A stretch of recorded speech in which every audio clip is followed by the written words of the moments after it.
Hey, what's up, everybody? True Boxing here. Thank you for coming back to Get Hit with the Truth. So today, doing the recap from the Saturday, March 5th ESPN card that had two fights of significance. It had Ramirez and Pedraza in the main event, but we'll get to the fights that mattered on the undercard, which I'll start with the Joet Gonzalez versus J.O. Santissima featherweight showdown.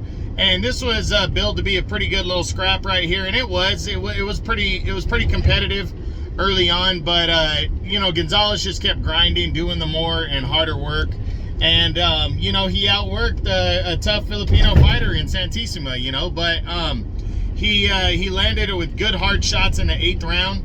And after the 8th, the referee came up and told Santissima if he kept taking shots like that he would stop the fight.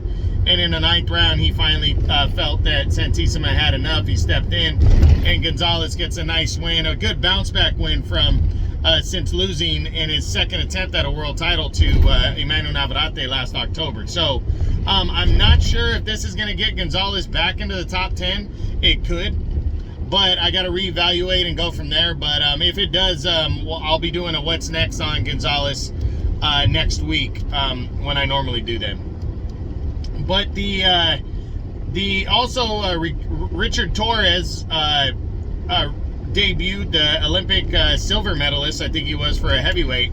He debuted and got a second round knockout over some little known guy. It was his pro debut. It was a nice knockout. Kid looks like he's got some talent.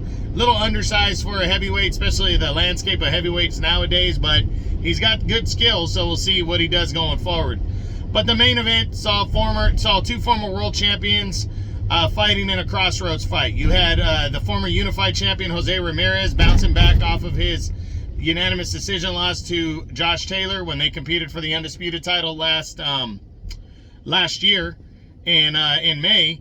And he was bouncing back from the first defeat to take on the former 2-division world champion Jose Pedraza, who had been rolling the last couple of years since his last defeat. And it was a good fight, but overall, I just think it was Jose Ramirez outworking Jose Pedraza. I picked Ramirez to pull off a stoppage win in the late rounds, but Pedraza proved that he was tough. He could take the shots. He landed good shots of his own.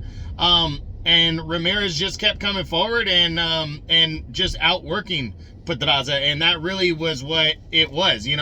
Pedraza was landing good counter shots, but Ramirez was just the aggressor. He was hitting, he was landing the more effective shots, as they say, and he just kept putting the pressure on, and it ended up paying off for him as he got a clean unanimous decision, a good way to bounce back, and against a good opponent.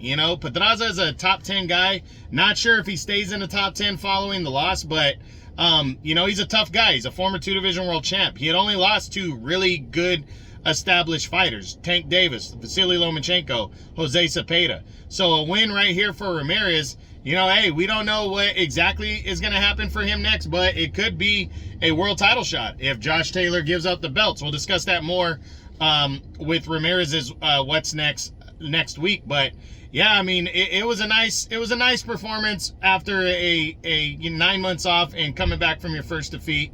Ramirez got a solid performance. Nothing spectacular, nothing great, but good enough.